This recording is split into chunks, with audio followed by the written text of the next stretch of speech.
Hello दोस्तों, आपका स्वागत है हमारे channel R N motivational magic पे। दोस्तों, आलस्य व्यक्ति का सबसे बड़ा शत्रु है। जो व्यक्ति अस्वस्थ होता है उसे आलस्य घेर लेता है। आलस आपके जीवन को नष्ट कर सकता है। जब आप व्यस्त होते हैं तो आपके लिए सब कुछ आसान होता है, लेकिन जब आलस्य करते हैं तो काम से बचते हैं तो आपके लिए कुछ भी आसान नहीं होता है। जीवन में सही दिनचर्या का न होना भी व्यक्ति के आलस्य को बढ़ाता है, और एक दिन ऐसा आता है जब धीरे धीरे यही आलस्य उस व्यक्ति की दिनचर्या का हिस्सा बन जाता है। दोस्तों, आज मैं जिस व्यक्ति के बारे में बताने जा रही हूँ उस व्यक्ति को भी लगता है कि वो आलसी है, और उसे लगता है कि आलसी होने की वजह से वो काम पे ध्यान नहीं दे रहा है और सब उससे परेशान हो गए हैं। इसीलिए वो आलस से छुटकारा पाने के लिए गौतम बुद्ध के पास जाने का विचार करता है। गौतम बुद्ध अपने ध्यान में बैठे थे कि वहाँ पर वो आदमी आया, क्योंकि वो आदमी अपने आलसीपन से बहुत ज़्यादा परेशान था। वो आलसी आदमी गौतम बुद्ध से बोला, महात्मा, मेरी मदद कीजिए।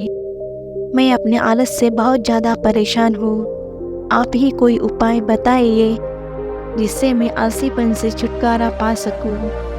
गौतम बुद्ध ने उस व्यक्ति से कहा, पहले तुम यह बताओ कि तुम्हें क्यों लगता है कि तुम आलसी हो। आलसी आदमी बोला, सिर्फ मुझे नहीं, मेरे परिवार वालों को और मेरे आसपास के सभी लोगों को ऐसा लगता है कि मैं आलसी हूँ। गौतम बुद्ध ने फिर उससे पूछा, क्या तुम जानते हो आलस्य होता क्या है? आलसी व्यक्ति बोला, नहीं, मैं नहीं जानता, किंतु मैं इतना जरूर जानता हूँ कि आलस्य बहुत बुरी चीज़ है। इसकी वजह से मुझे जीवन में बहुत नुकसान हुआ है। गौतम बुद्ध बोले, जिस परेशानी से तुम छुटकारा पाना चाहते हो, पहले उसके बारे में पूरी जानकारी ले लो, तभी उससे छुटकारा पाना आसान हो जाएगा। आलसी व्यक्ति बोला, भगवान, इतनी बुद्धि तो मुझ में नहीं है, आप ही मुझे इस समस्या के बारे में जानकारी दीजिए। गौतम बुद्ध बोले, आलस्य एक मानसिक अवस्था है, एक विचार है जिसे जाने अनजाने में हम खुद ही जन्म देते हैं। आलस्य दो मूलभूत कारणों की वजह से ही जन्म लेता है। एक है शारीरिक और दूसरा मानसिक। शारीरिक कारणों में पहला कारण है गलत तरह का भोजन। हम सभी जानते हैं कि हमारे शरीर को भोजन से ऊर्जा मिलती है, और यह ऊर्जा सजीव चीज़ों से मिले तो अच्छी, यानी कि प्राकृतिक रूप से जो हमें भोजन की वस्तुएं प्राप्त होती हैं उनसे अगर यह ऊर्जा मिले तो हमारा शरीर इससे अच्छी ऊर्जा प्राप्त करता है। इससे उलट यदि हम निर्जीव वस्तुओं से ऊर्जा प्राप्त करते हैं तो यह हमें आलस्य की ओर लेकर जाती है।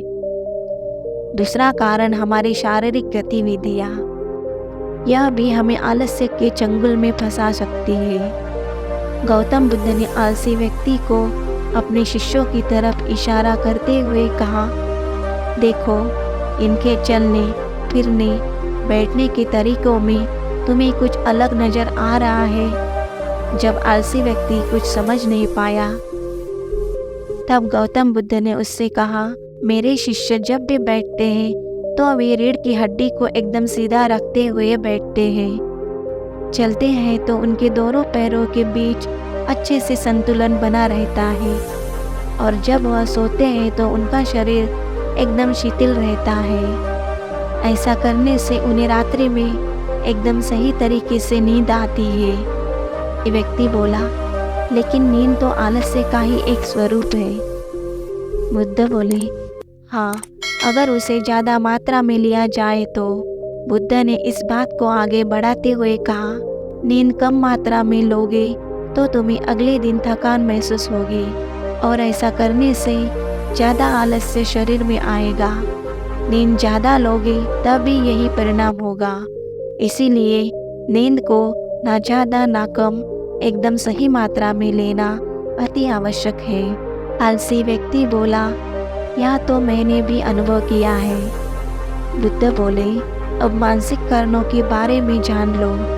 मानसिक कारणों में सबसे पहले हमारी पुरानी गलत धारणाएं। अक्सर ऐसा होता है कि हम पहले जिन कामों में असफल हो चुके हैं, हमारे अंदर ऐसी भावनाएं बन जाती है कि हम उस काम में हमेशा असफल होते रहेंगे, जिस वजह से हमें उस काम को करने में आलस आता है।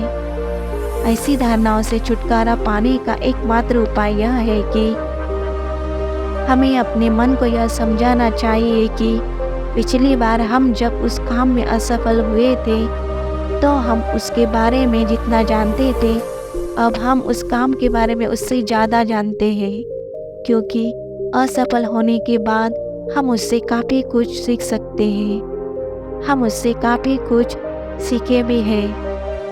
बुद्ध बोले, दूसरा कारण है आलसी और कामचोर लोगों की संगत। कई बार ऐसा होता है कि हम आलसी नहीं होते, मगर जिनके साथ हम रहते हैं हम उन जैसे बनने लगते हैं। इससे छुटकारा पाने का उपाय बहुत सरल है। कामचोर और आलसी व्यक्तियों से दूर रहो। ऐसे व्यक्तियों की संगत में रहो जो अपने काम को बड़ी लगन से करते हैं और तुम्हें कुछ सिखा पाए। गौतम बुद्ध ने तीसरा कारण बताते हुए कहा, यह कारण आलस्य के लिए सबसे बड़ा कारण है, काम को कल पर टालते रहना। यह कारण इतना शक्तिशाली है कि किसी भी व्यक्ति को बर्बाद कर सकता है। इससे बचने का सबसे आसान उपाय यह है कि जो काम जितनी जल्दी संभव हो उतनी जल्दी कर दिया जाए। गौतम बुद्ध ने आलसी व्यक्ति से एक सवाल पूछा, मान लो तुम किसी रेगिस्तान में फंस गए हो और तुम्हें प्यास लगी है, तो तुम क्या करोगे? आलसी व्यक्ति बोला, मैं जल्दी ही रेगिस्तान के आसपास कोई गांव की तलाश करूंगा या ऐसी जगह की तलाश करूंगा जहां पर मुझे पानी मिल सके। गौतम बुद्ध बोले, अगर तुम्हें काफ़ी देर ढूंढने पर भी पानी ना मिले तब तुम क्या करोगे? आलसी व्यक्ति बोला, मैं तब भी अपनी तलाश जारी रखूंगा, क्योंकि ऐसी परिस्थिति में मेरे पास कोई और दूसरा विकल्प तो होगा ही नहीं। गौतम बुद्ध बोले, बिल्कुल सही, और यही है मानसिक स्तर पर आलस्य का चौथा कारण। किसी भी निश्चित लक्ष्य का ना होना यह भी आलस्य की ओर लेकर जाता है। गौतम बुद्ध बोले, अब सुनो पांचवें कारण के बारे में। सोचो कि तुम्हारे पास काफ़ी सोने के दागिने हैं जो तुम्हें एक जगह से दूसरी जगह लेकर जाना है। तुम चलते चलते थक जाते हो और किसी पेड़ के नीचे बैठ जाते हो और तभी तुम्हें दूर से तुम्हारी तरफ दौड़कर आ रहे डाकू दिखाई देते हैं। तो क्या तब भी तुम आलस करके वहीं बैठे रहोगे या ऐसी परिस्थिति में तुम वहां से उठकर दौड़ने लगोगे? आलसी व्यक्ति बोला, जी, मुझे वहां से दौड़ना ही पड़ेगा, नहीं तो मेरी जान और सोने के दागिने दोनों खतरों में पड़ जाएंगे। बुद्ध बोले, यानी कि तुम्हारे पास एक ठोस वजह होगी दौड़ने के लिए। यही है आलस्य का पांचवा कारण, किसी भी काम के लिए ठोस वजह का ना होना। आलसी व्यक्ति महात्मा बुद्ध की बातों से संतुष्ट हुआ और बोला, महात्मा, मैं अब आलस्य के बारे में सब कुछ जान चुका हूँ और अब मैं इन सभी कारणों पर काम करूँगा और अपने आलस्य को दूर भगा दूँगा। दोस्तों, गौतम बुद्ध और आलसी व्यक्ति की कहानी आपको अच्छी लगी होगी और इसे सुनने के बाद आप कभी भी जीवन में आलस नहीं करेंगे, क्योंकि आलस ही तो मनुष्य का सबसे बड़ा शत्रु है। और इस कहानी में गौतम बुद्ध ने यही बताया कि मनुष्य को आलस नहीं करना चाहिए। अगर आपको ये गौतम बुद्ध की प्रेरणादायी कहानी पसंद आई है तो हमारे चैनल RN मोटिवेशनल मैजिक को लाइक, सब्सक्राइब जरूर कीजिए।